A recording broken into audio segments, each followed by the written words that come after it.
Listeners might be wondering, well, he said chapter 31, I thought it was going to be 31 and 32. Well, so did I. But maybe it's just because I got snowed in that I went a little crazy, with the research. And I just, I thought, well, there's just so much content here. We got to stick to 31. So we'll do chapter 31 in this episode. Then the next episode we'll hit 32. I don't want to really trim it down because you're just going to miss some good stuff. So we'll stick with chapter 31. Listeners may already know what the chapter is about as far as the theme. Scholars like to refer to this as the felling of the cosmic tree. So this is like tailor-made for the kind of stuff we do. There's a lot of divine counsel connection that we're going to be talking about with this chapter. But I should sort of issue a warning. This is really dense material, but I can say that on the one hand to kind of warn maybe people who haven't listened to too many episodes that we're going to be wading into some dense content here, that parts of which might sound foreign or be hard to follow. It's okay. I'm going to give you the resources that if you subscribe to the newsletter, you will actually get some really, really good stuff on the content of Ezekiel 31. And again, divine counsel stuff. We're going to get into Mount Hermon today. Again, that ties in, with my book that's due out imminently here. So there's a lot of stuff that you can get by listening, but you can get a lot more stuff if you subscribe to the email list. So to do that, you just go to drmsh.com. Right-hand side, sign up for the newsletter, the email list, and you're going to get articles that I'll reference here today. So on the one hand, it's going to be a little dense, but on the other hand, this is also a good illustration of how this podcast gives people, normal people, access to high scholarship. That really is part of our mission. My attitude is, even if people aren't trained in grad school programs in Hebrew Bible and the ancient Near East, even though you can't digest it all, you should still be exposed to it. And since a lot of it's not free online, again, you get it with the newsletter. That's the way I can deliver it to you. So please do that. We're going to be in for a good ride here with the cosmic tree. And again, we're arms dealers here. We're not afraid to give you content. Some people, believe it or not, I get criticized for stuff I write, and even things like the podcast occasionally that, oh, you're exposing people with all this content. They don't really know what to do with it. That it's like giving people a gun and they don't know how to use the thing. Well, okay, thanks for the analogy. I'm an arms dealer. I'm a content arms dealer. This is what we do here. So if you're new to the podcast, this is what you're going to get. This will be a good illustration. So let's jump in here to the chapter. I'm just going to read the chapter. It's not that long. And there are going to be some things that just pop out to you right away that you're going to say to yourself, if you are a frequent listener or if you have read The Unseen Realm, you're going to think, oh yeah, Mike's going to park on this. Okay, some of it's just that obvious. So first verse here, in the 11th year, in the 3rd month, on the 1st day of the month, the word of the Lord came to me. Son of man, say to Pharaoh, king of Egypt, and to his multitude. So let me just pause right here and say, this is not just for Pharaoh.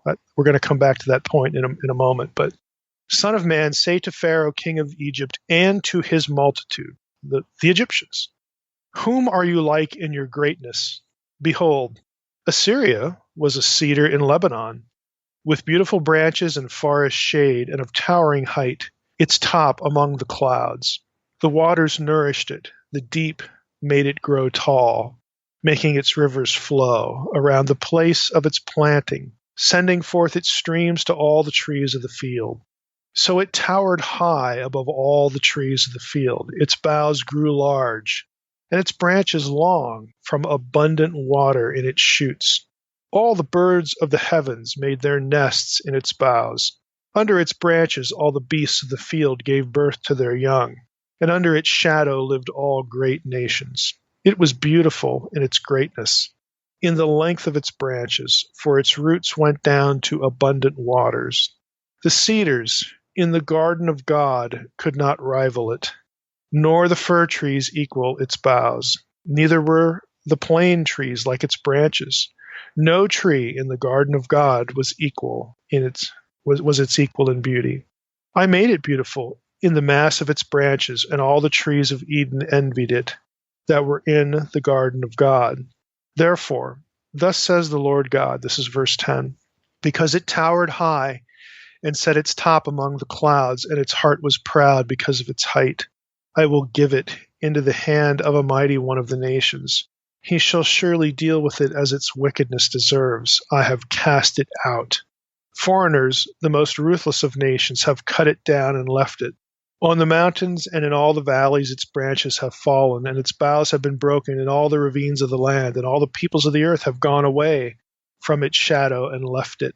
On its fallen trunk dwell all the birds of the heavens, and on its branches are all the beasts of the field. All this in order that no trees by the waters may grow to towering height or set their tops among the clouds, and that no trees that drink water may reach up to them in height, for they are all given over to death, to the world below, among the children of man, with those who go down to the pit. Thus says the Lord God, verse 15, on the day the cedar went down to Sheol, I caused mourning. I closed the deep over it and restrained its rivers, and many waters were stopped. I clothed Lebanon in gloom for it, and all the trees of the field fainted because of it. I made the nations quake at the sound of its fall, when I cast it down to Sheol with those who go down to the pit, and all the trees of Eden, the choice and the best of Lebanon. All that drink water were comforted in the world below. They also went down to Sheol with it, to those who are slain by the sword.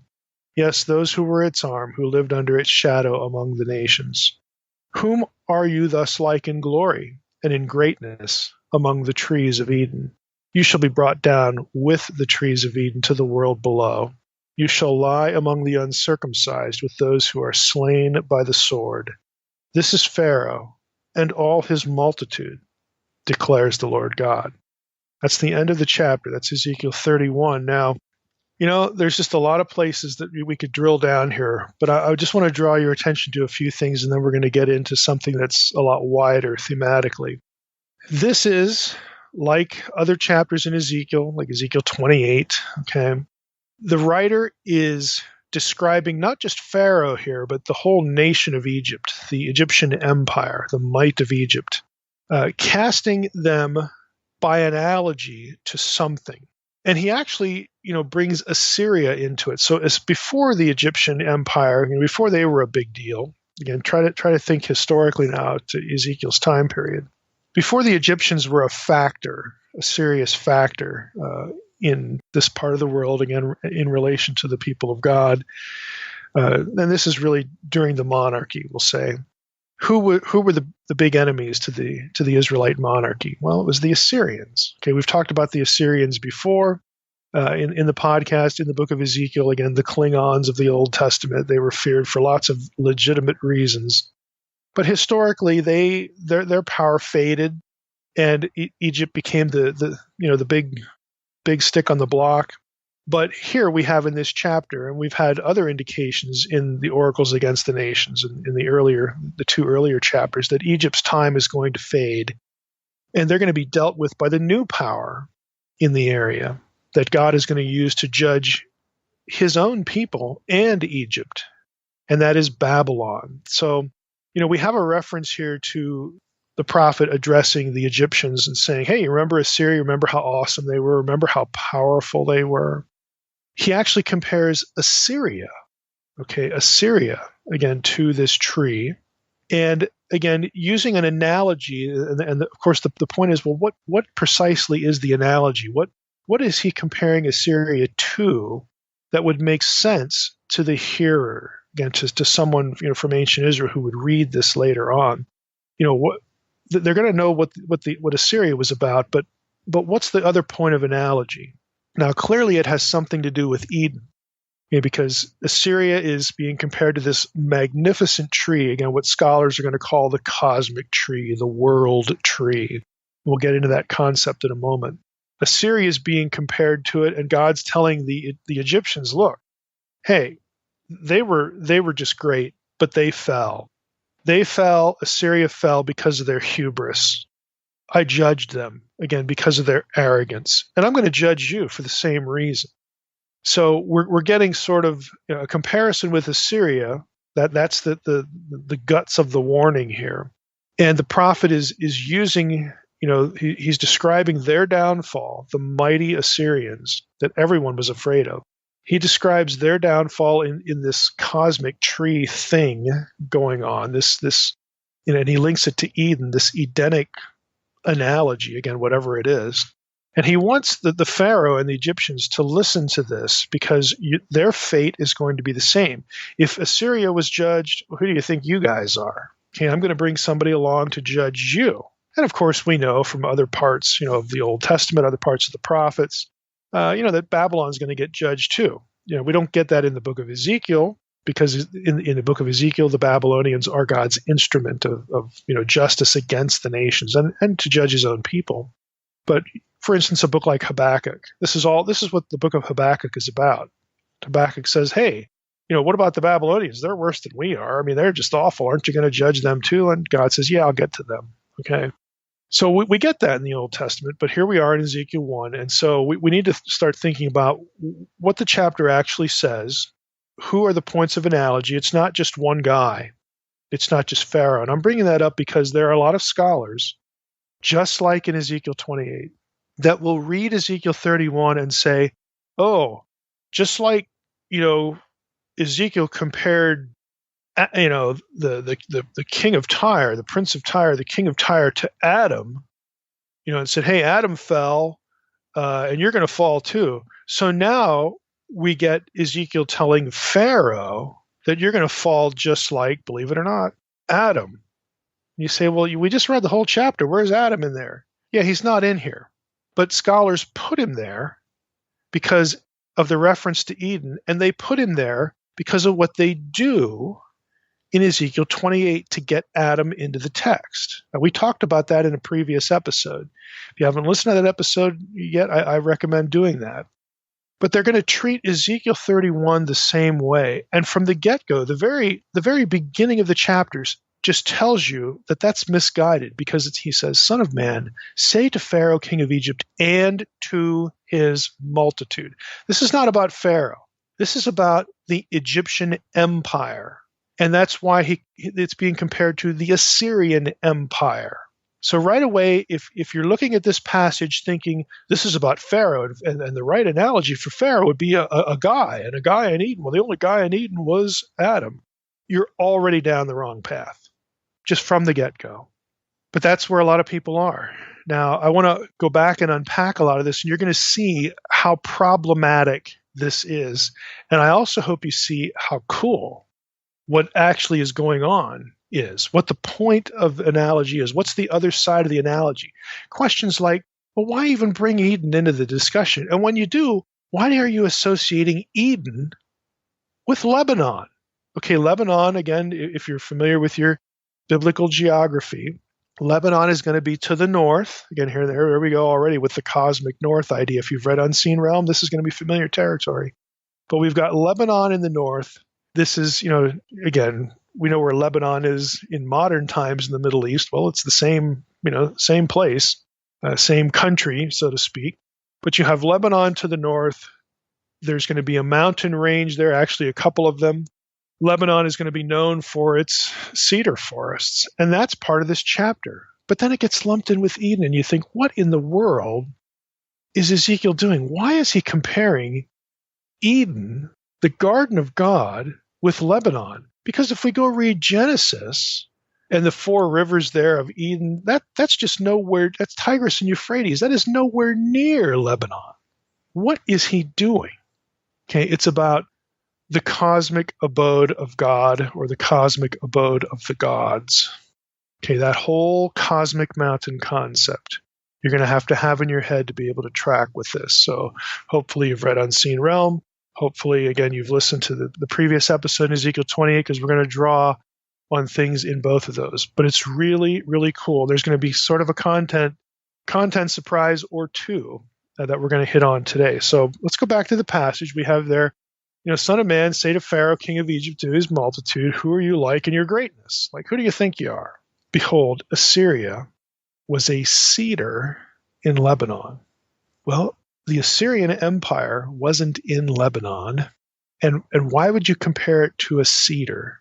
If you're going to compare it to a tree, why a tree in this place called Lebanon? Again, right away we're like, what in the world is going on?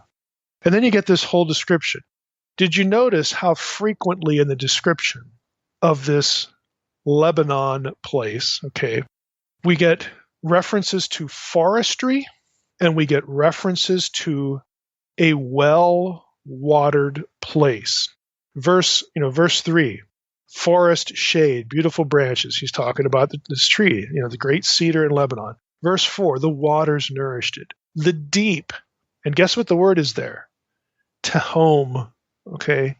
Again, the primeval deep that you get from Genesis 1. The deep made it grow tall. The deep is part of Israelite cosmology. Think of Israelite cosmology. You have a three-tiered universe. You have the earth, that's the middle tier. That's where people dwell. Above it, again, you've got this firmament dome, and God lives above it, and the waters above the firmament and all that stuff. And then below, you have the waters below. That's Sheol. Sheol, the underworld, is described as a watery abyss. Okay? This should be familiar. And if you're listening to this podcast or read Unseen Realm or a lot of other my stuff, you're going to know about Israelite cosmology. That's going to become a big deal here because the idea of a cosmic tree is part of ancient Israelite cosmology, the three-tiered universe. Back to verse 4, we get a reference to the waters. We get a reference to the deep, to home. Verse 4, we also get a reference to rivers and streams. Verse 5, there's a reference to abundant water. Then we get the description of how magnificent the tree is. Then verse 7, abundant waters. Verse 8, the cedars in the garden of God could not rival it. No tree in the garden of God. Verse 9, all the trees of Eden envied it that were in the garden of God.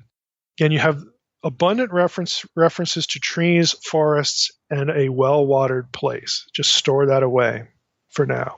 Again, the impression is this has something to do with Eden, but how is this possible? Well, let's start with how this language is usually interpreted by scholars. Scholars typically will note, if you have a good commentary, something that tries to take the text seriously, gets into the text, scholars will note that the passage obviously draws on the notion, this idea, this concept of the world tree or the cosmic tree.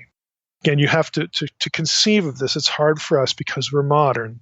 You have to think of a giant tree whose boughs reach to the heavens. I mean, the very heights of the heavens, even beyond the sky. It's planted on earth, though, so the tree is as tall as the sky is.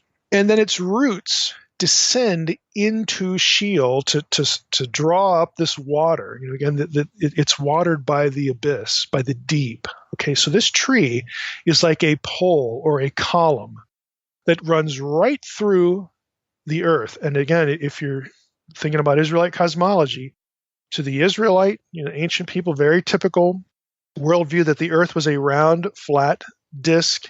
It's set on top of pillars. It's surrounded by water. Underneath it is water in the underworld. It's covered by the dome, that meets the edges of the horizon, where light and dark, are separated. That's Proverbs 8. Again, lots of references to this. I have a whole lecture that's online about Israelite cosmology. But running through the center of this is this gigantic, enormous tree whose branches go to the heavens and whose roots go down to Sheol. By the way, that's something that the flat earthers won't tell you about, will they? In other words, they'll make a big deal that Heiser and others, talking about Israelite cosmology. Well, we have to believe that the earth is flat because, that's what the Bible says. Well, the Bible talks about the world tree too. And I don't know about you, but we ain't running into a giant tree whose branches extend to the heavens and whose roots go down to Sheol. So the flat earthers conveniently forget that part of ancient Israelite cosmology. Again, believing this in the modern world is as dumb as it sounds, but the language, again, the YouTube videos, whatever you get on the earth is really flat, none of them touch this. They just don't. They're either ignorant of it or they just conveniently forget it. But it's part of biblical cosmology. Now, Allen, in his commentary, his Word Biblical Commentary, the second volume on Ezekiel, pages 124 and 25 says this, like he puts it this way. After the direct rhetorical question of verse 2b, the story is told of a magnificent tree, a mythological cosmic tree. From verse 10, the story takes a sinister turn as the tree is accused of pride and wickedness, and Yahweh describes how he had it cut down and humiliated. In verses 15 through 17, the ritual mourning for the tree and its descent to Sheol are related, while verse 18 returns to the present and to direct address to a threat of future punishment that echoes the language of Sheol used earlier. So I'll continue a little bit more. Verse 18 has a summarizing role, presenting the chapter in a nutshell with greater clarity. The motif of the cosmic tree is well attested in ancient mythology.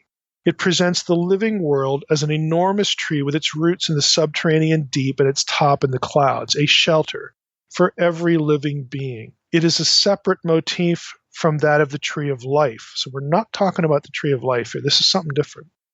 Although the two were often linked, as later in this poem. They're both in Eden, so they both get talked about.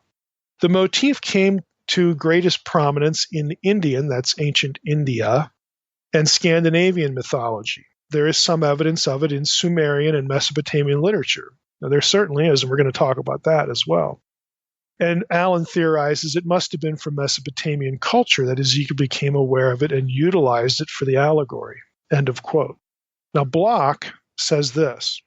Ezekiel's description of Assyria as a cedar in Lebanon is remarkable, especially since ancient reliefs usually associate Assyrian kings with the date palm. But the cedar was a well-known ancient Near Eastern symbol of majesty, referred to as the glory of Lebanon, Isaiah 35:2. From the second millennium, the cedar was especially valued for the construction of palaces and temples. The source of Ezekiel's dendritic imagery, and again it's tree imagery, has evoked a great deal of discussion. The resemblance to the majestic Meshu tree described in the Babylonian era epic is striking. Now we're going to talk about, I'm going to stop there with Bloch, we're going to talk about the Meshu tree and go back to a little bit of what Bloch says about it. But I'm doing this for a reason. When I talk about Ezekiel 31 here, that it has something to do with the world, the cosmic tree, I'm not making something up. This is well known in ancient Near Eastern Hebrew Bible scholarship. Okay, again, it might not be known, you're not going to hear this in church. The flat earthers aren't going to tell you because they want the earth to be flat. They don't want a big tree running through the axis of the earth all the way up to the sky down to Sheol, because that kind of ruins their view, because you'd see that if it was there. So you're not going to get it there. But this is well known. Again, this isn't idiosyncratic to Mike. It's very well known. Now back to Bloch. He says, Ezekiel's allegory, he says, is a political rather than mythological statement. Okay, well, we'll see. Those of you who have read Amar Anos's article on the origin of the Watchers and an Unseen Realm, you're going to detect pretty soon here that how old Bloch's commentary is. It's over 20 years old. And he's really missing a lot of information here, but I'm going to read what he says anyway. He says, allusions to the gods, are missing entirely. Well, they are, but of course the abode of the gods is there. The appeal to the garden of God, he says, carries little, if any, mythological baggage. We're going to find out in a moment how wrong that is. Because the tradition of Genesis 2 would have been familiar to Ezekiel's audience, it provides a useful standard by which the glory of Assyria and Egypt could be measured. For Ezekiel, the superlative cedar of Lebanon represents simply the foremost political force of the day. Again, Bloch wants to drift away, from seeing too much ancient Near Eastern mythology here. Why? Because he's with a lot of the other scholars that doesn't want this to be about the divine council and the abode of the divine council. He wants it to be about Adam. Okay? So again, both for that reason, and also he's writing 20, 25 years before material like Anos, ferreted out for us that I was able to take advantage of in Unseen Realm. It's dated. It's dated material. He also says, quote, Ezekiel's allegory finds its closest analog in another biblical story, Daniel 4, verses 7 through 9. Remember the big tree there with Nebuchadnezzar and all that? But that's a problem too, because that is clearly mythological material. It's not just about Nebuchadnezzar, just like this isn't about Pharaoh. There's a clear Mesopotamian connection with both Ezekiel 31 and Daniel 4, and it's the same connection. Bloch seems unaware that the Meshu tree gives the account in Daniel 4 and in Ezekiel 31 a distinct mythopoetic, mythological flavor, and that the tree in Daniel is in fact related to the Meshu tree. So it's far more than political. This isn't just a political analogy. There's something a whole lot bigger going on. Now, for listeners, again, if you subscribe to the newsletter, you're going to get an article. I'm going to put an article in the folder that I use for podcast, articles that I reference here, by Silviu Bunta. It's called The Meshu Tree and the Animal Inside, Theomorphism and Theriomorphism in Daniel 4. It's a journal article. Theomorphism again is how is God's form or shape described. Theriomorphism is animal form. Again, it's just what it means. It's kind of an odd academic term. But if you read that, you're going to see that, oh yeah, we've got a lot going on in Daniel 4 that most people don't realize, and we got the same kind of thing going on in Ezekiel 31, and it ain't just political. This is theological messaging, again, through the use of ancient Near Eastern religious thinking. It is all over this chapter and all over Daniel 4. The cosmic tree, again, is not symbolizing just a man, and this is where Bloch and others want to go, because they're thinking that Ezekiel 28 is just about comparing the Prince of Tyre to Adam. Let's not have the divine council in there. Let's not have a divine rebel in there. Let's not have council rebellion in view. Again, that is quite misguided. You go back to Ezekiel 31 here, the text never says it's about Pharaoh. It's about the nation. It's about the empire. It's about Pharaoh and his multitudes. That empire, with its hubris, is analogized to the great tree. A man isn't the point of the analogy. The might of Egypt collectively and the hubris that goes with it is the point. It will fall just like Assyria did. And when we get to Daniel 4, the message is the same. Nebuchadnezzar, whom God will use in the time period of Ezekiel to judge Egypt, will be subject to the same judgment. And he gets the same imagery, the same messaging. Now you look at verses 15 through 17 and ask yourself if the description there fits with only one person, Pharaoh. Again, I'm belaboring this because this is how the chapter is typically talked about. Again, so that we're talking about Pharaoh here so we can justify isolating the discussion of the Prince of Tyre in Ezekiel 28 to the man in the garden, to Adam. Again, I'm saying that's just misguided. But let's just stick here. Let's try to stick with just Ezekiel 31. Here's verses 15 through 17. Thus says the Lord God, on the day the cedar, in Hebrew it actually says it, on the day it went down to Sheol, I caused mourning. I closed the deep over it and restrained its rivers, and many waters were stopped. I clothed Lebanon in gloom for it, and all the trees of the field fainted because of it. I made the nations quake at the sound of its fall, when I cast it down to Sheol with those who go down to the pit. And all the trees of Eden, the choice and best of Lebanon, all that drink water, were comforted in the world below. They also went down to Sheol with it, to those who are slain by the sword, yes, those who were its arm, who lived under its shadow among the nations. Now here's some questions. Why would Lebanon mourn for Pharaoh?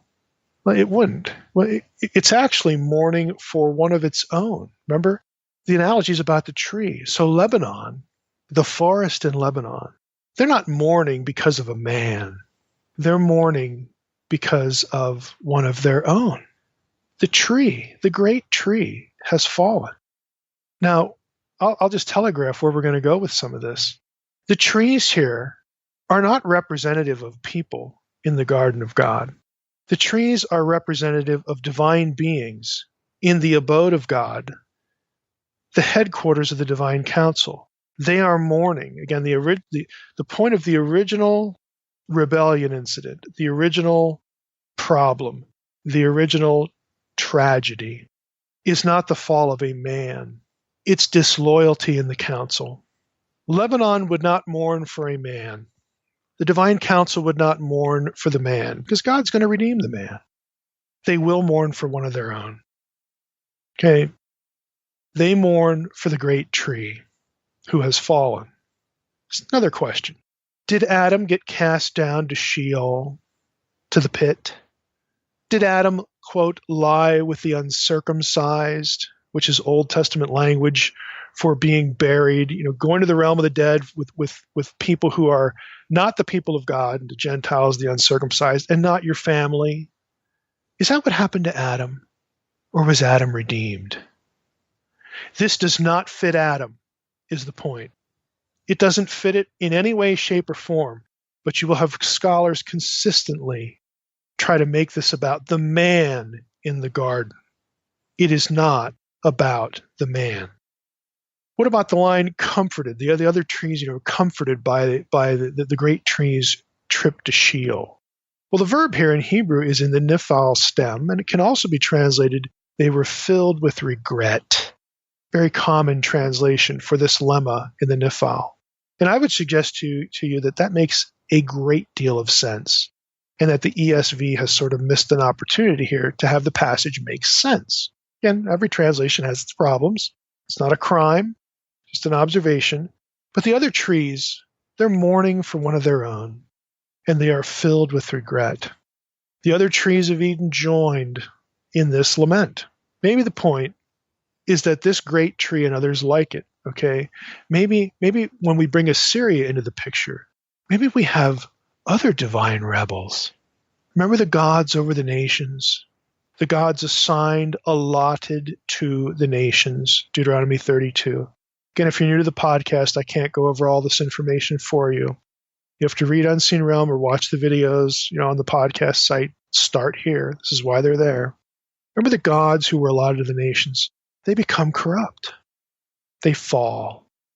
Maybe the point here, in an extended way, is that we've got lots of problems here with rebellion in the council. Others, like the original great tree, cast down to the pit. That's their destiny. And maybe that's the point.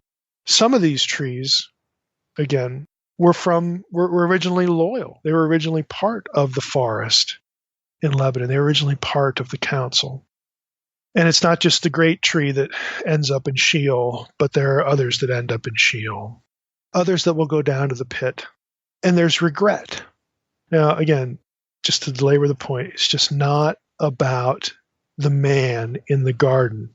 This is about a divine rebel cast down to the pit, and other rebels like him are going to be cast down as well. Now, it could be, again, and it's difficult to tell because it's poetry. Hebrew stems and conjugations don't have ways of specifically plotting out their time and the chronology.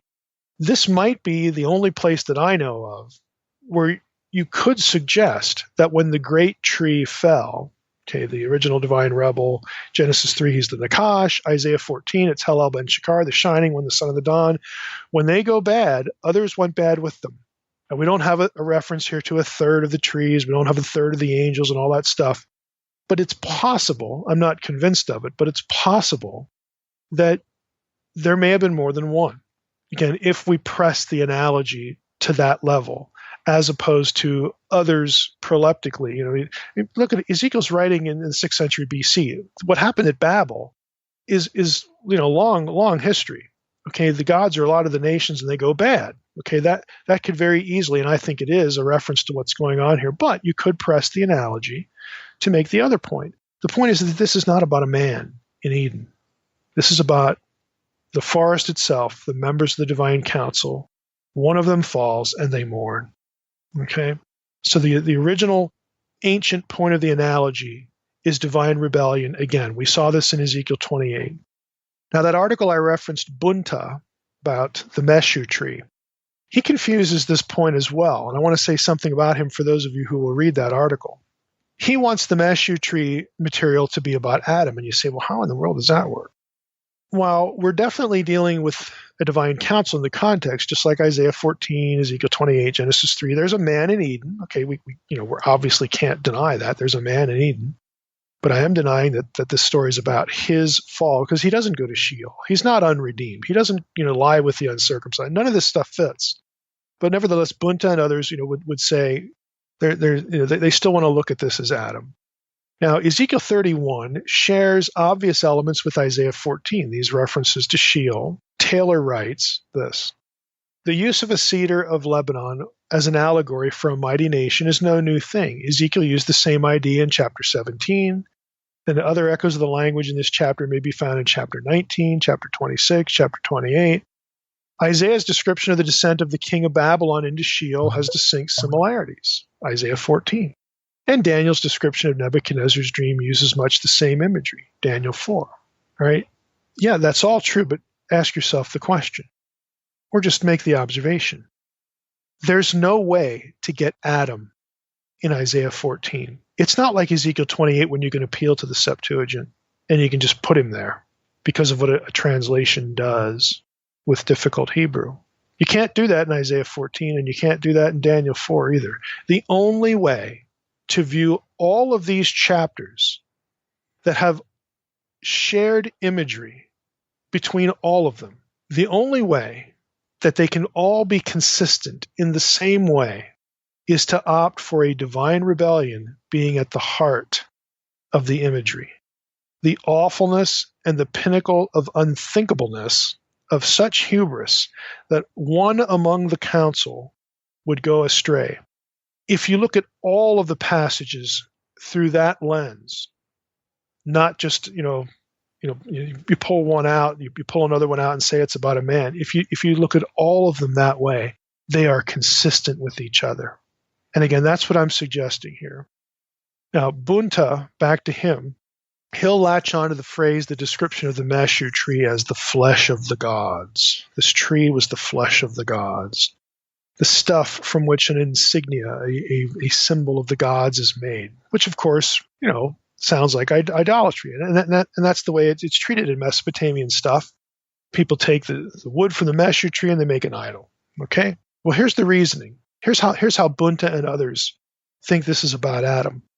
Well, humans are the image of God, just like idols were the image of the gods to other people.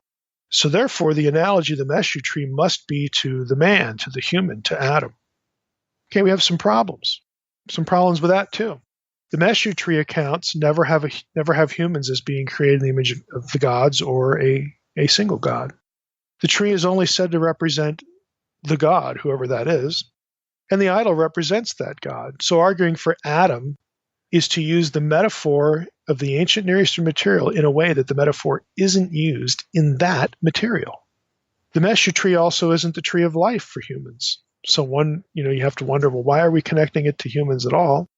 Again, the metaphor can be understood in different ways. That's just what metaphors are. Okay, there's different ways to see the analogy. The Meshu tree, yeah, sure, it's an idol. You make an idol from it in the Mesopotamian material, and it's associated with the god or a particular member of the divine council. And one could therefore say that since in Ezekiel 31 the analogy is made not just to Pharaoh generic humans, but to Egypt collectively, the tree that was Assyria, the tree that was Egypt, represents the whole disinherited nations, its people, and its gods. Okay, why not go that direction? Why not say that the Meshu tree represents the whole nation? In other words, you have these gods in the council, and they go astray. They're allotted to the nations, and they go astray. And so one of the trees in the council is assigned to people, and the people represent that deity, and he represents them. Why not go for that? Why do we have to say it's about Adam? Why not, again, apply the metaphor in a different way to the relationship of the gods to their nations? Again, I'm just suggesting, I'm not saying that's the way we should. I'm just saying that we can. Now, to flesh this out, again, pardon the pun there, it's worth noting that the Mesopotamian Meshu tree wasn't unique. It wasn't just one tree. In Mesopotamian material, when it talks about the Meshu tree, it's not just talking about one tree. So we're not talking about one tree that has to symbolize or be linked to one human, to Adam. Amar Anos, which is his article on the origin of the Watchers, it's already in that folder. I've mentioned it many times.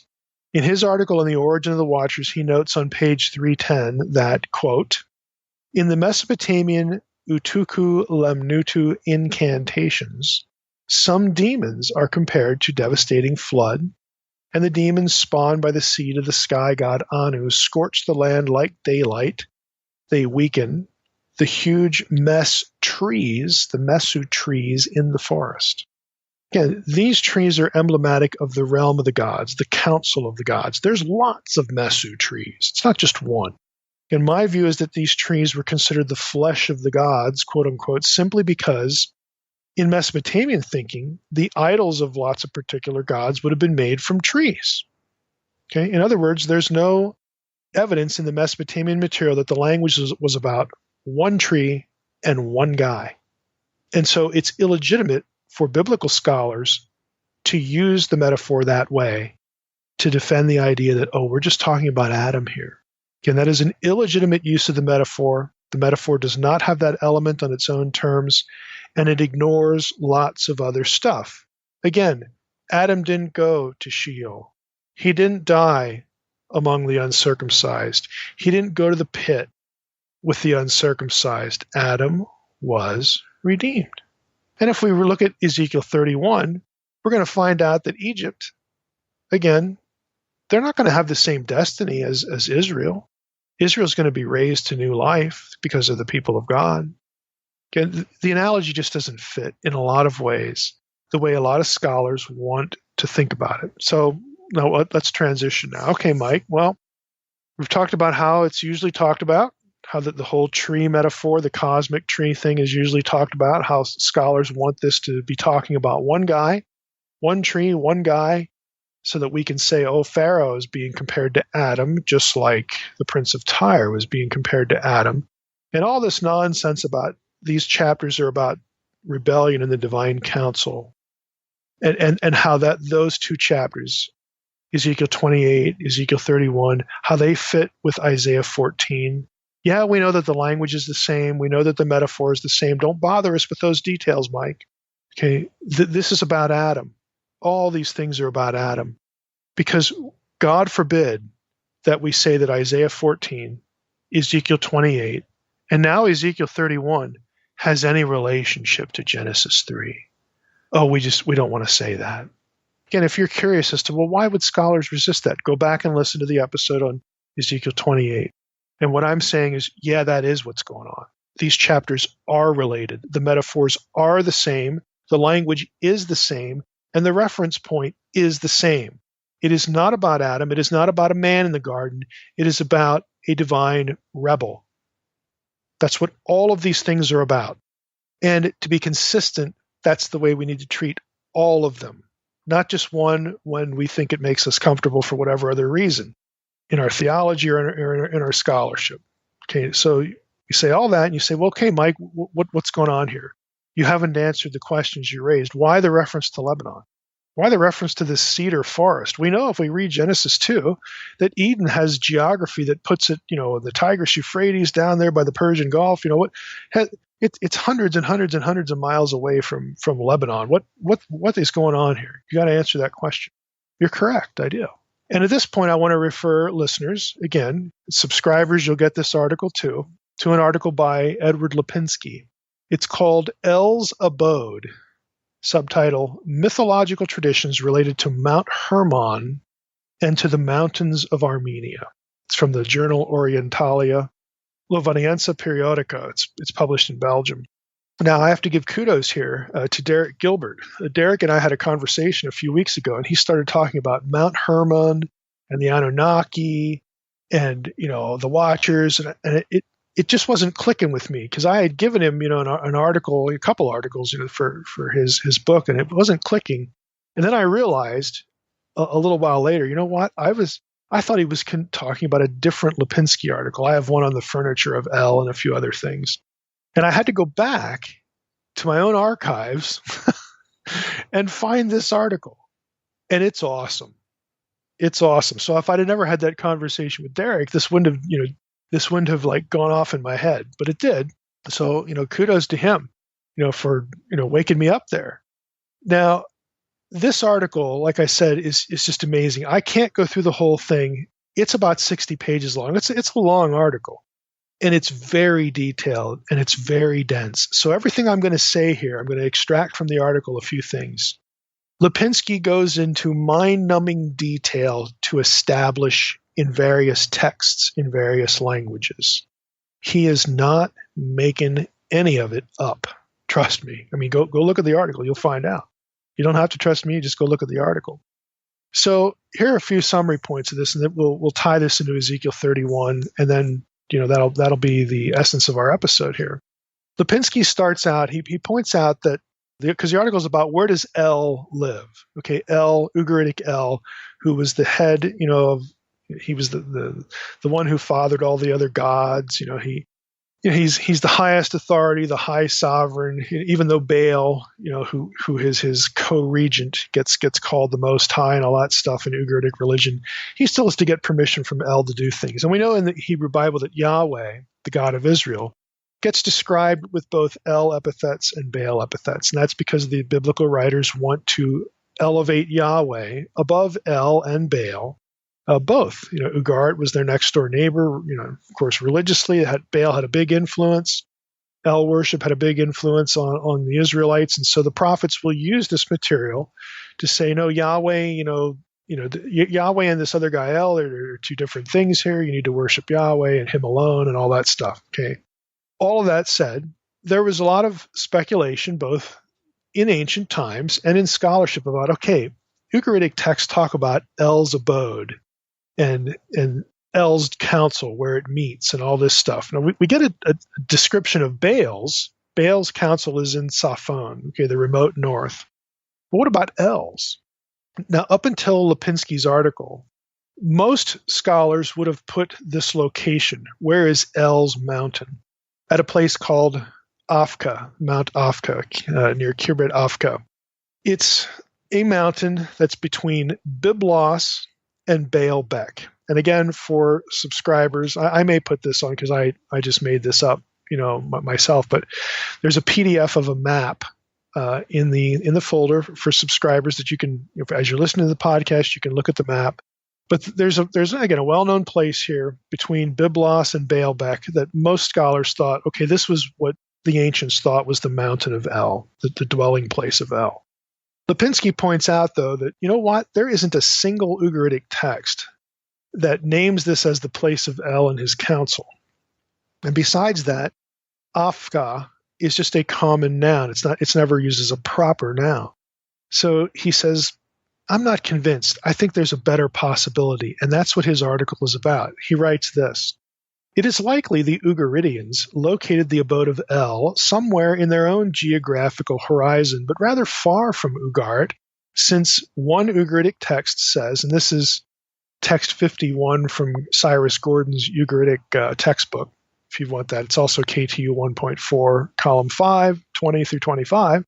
It says this: it locates this place 1,000 fields and 10,000 acres distant from Mount Safanu, which was Baal's mountain. So you get sort of a vague description. This is where El's house is. 1,000 fields, 10,000 acres distant from Mount Safanu.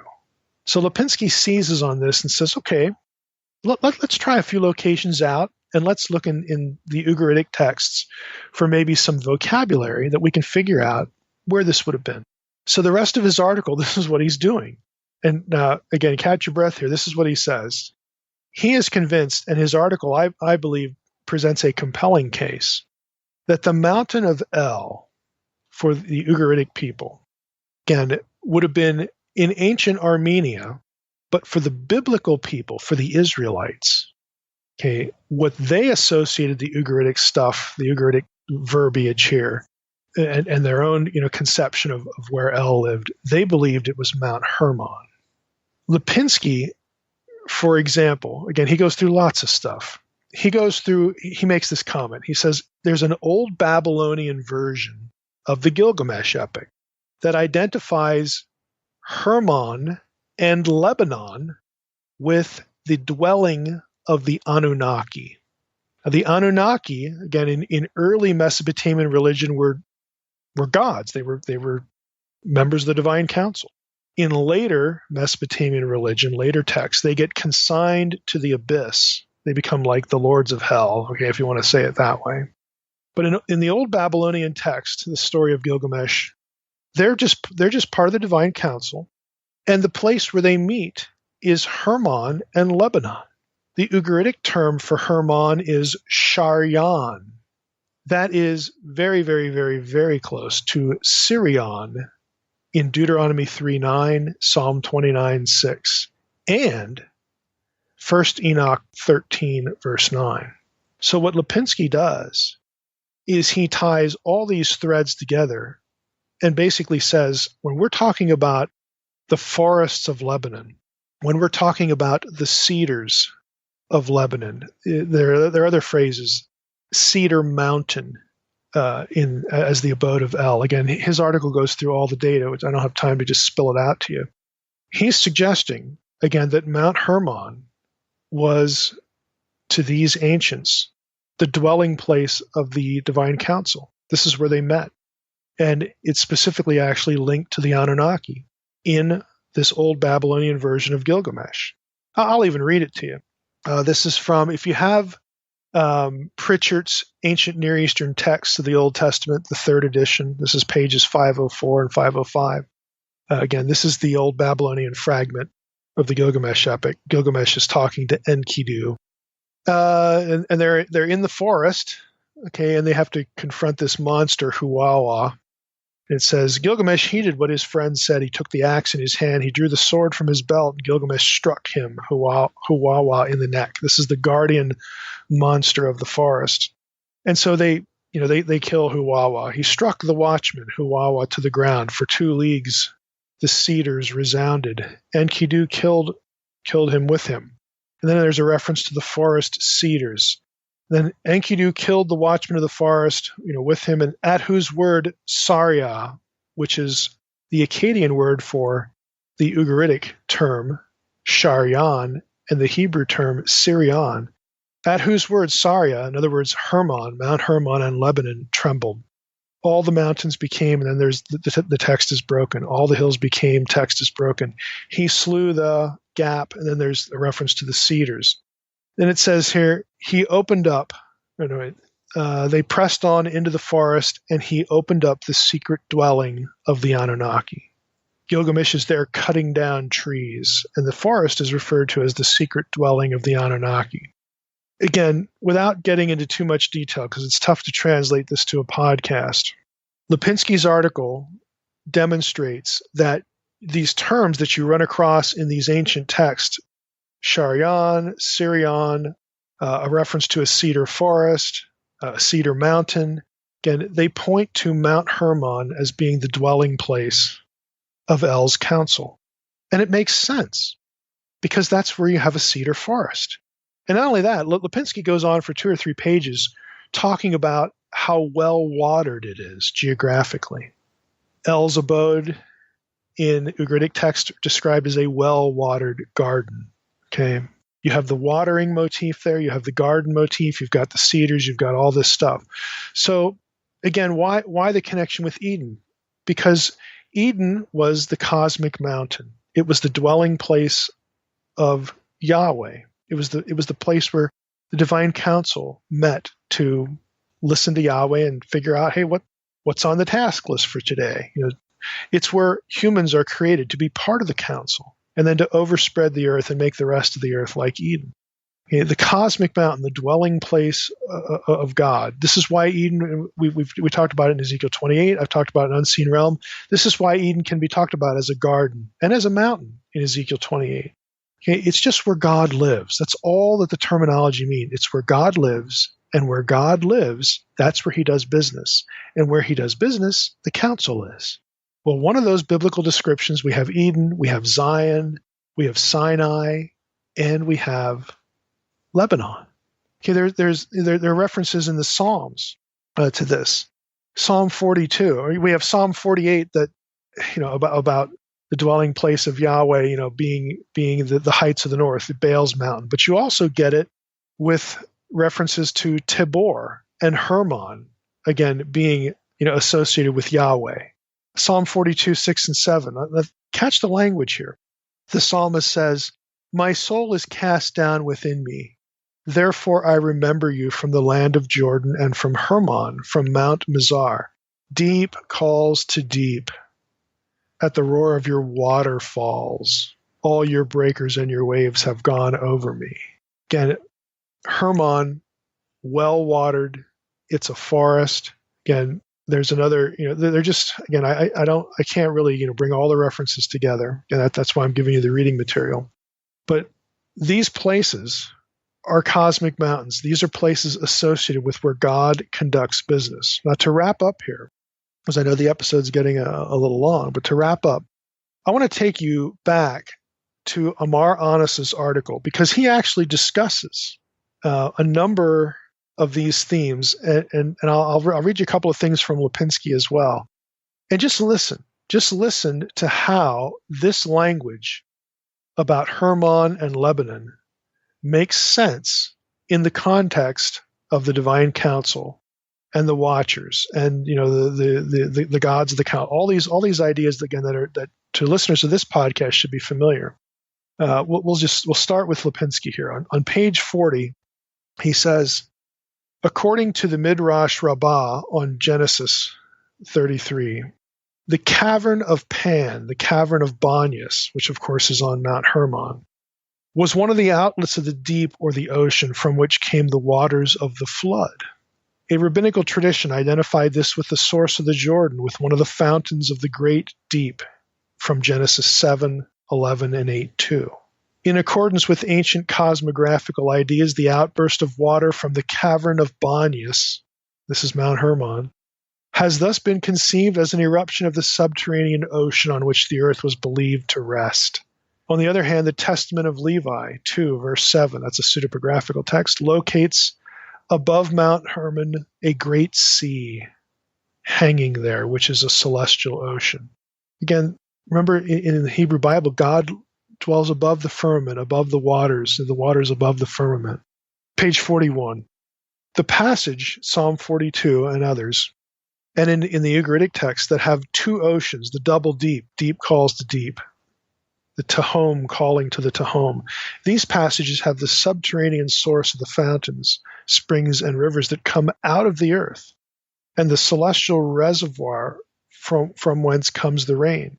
They join in the region of the upper Jordan and of the, quote, giant Mount Hermon, whose summit was supposed to reach up to the first heaven.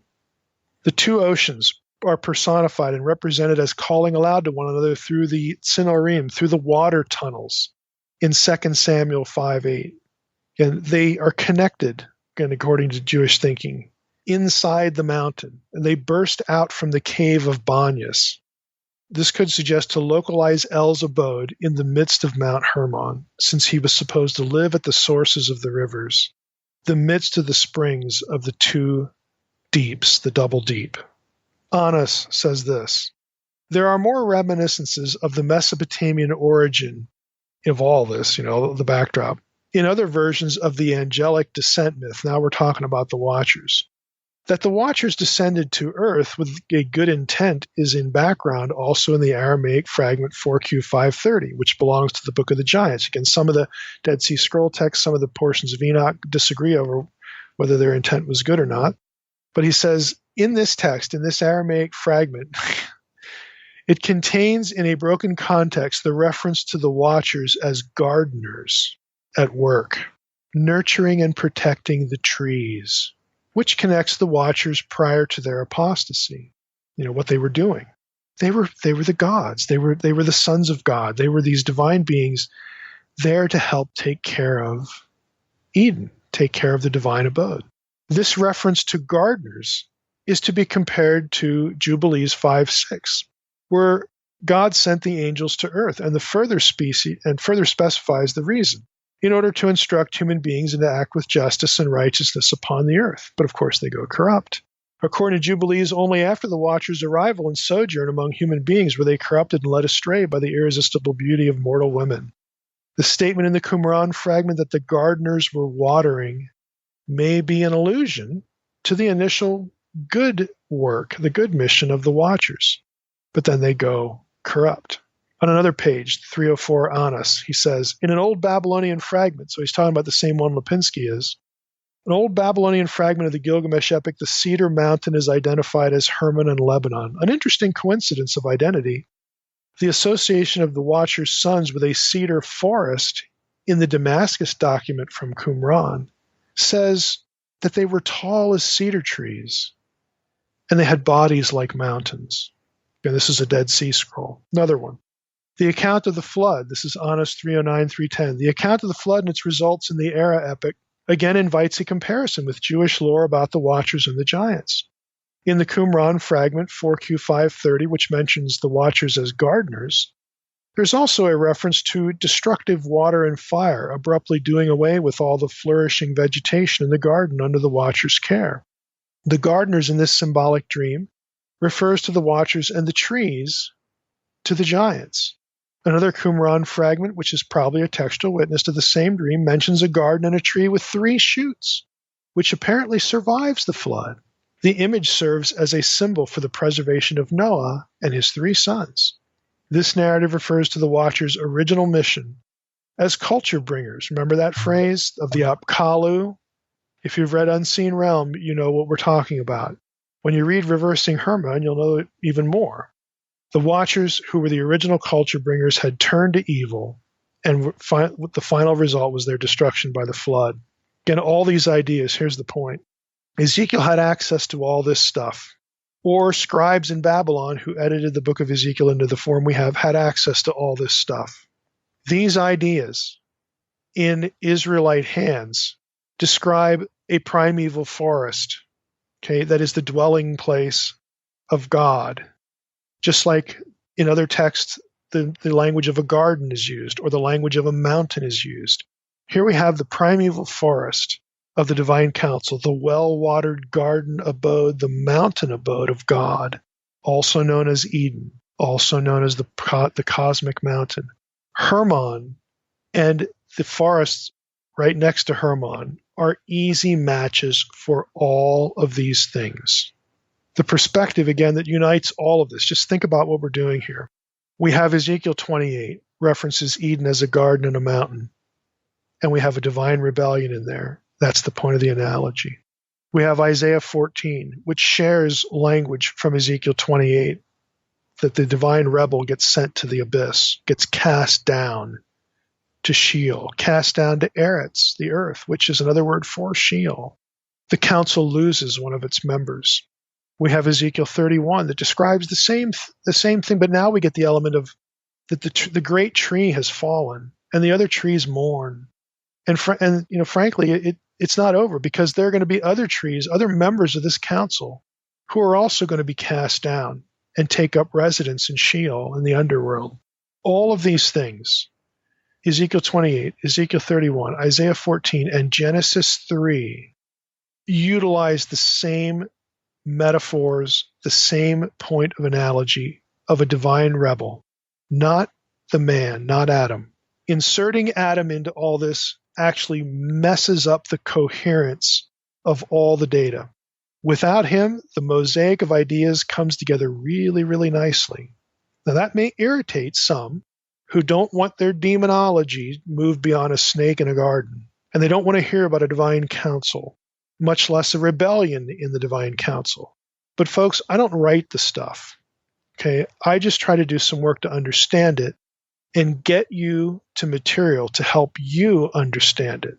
And so what we have in Ezekiel 31 is, yet again, another reference to a rebellion in the divine council that is used, in this case, to say, look, Egypt, you think you're great, but nations and their gods who are greater than you have fallen.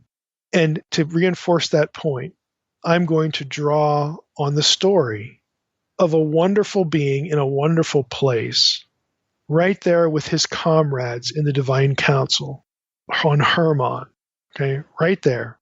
And they were judged.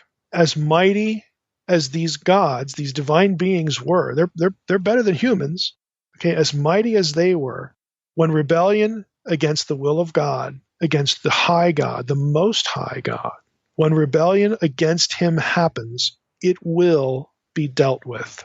So take heed, because you're nothing special. You're not an exception. You will not be a footnote to this pattern. You're going to be judged, just like they were, and just like others like you, other nations, have tried to flaunt themselves against the will of Yahweh.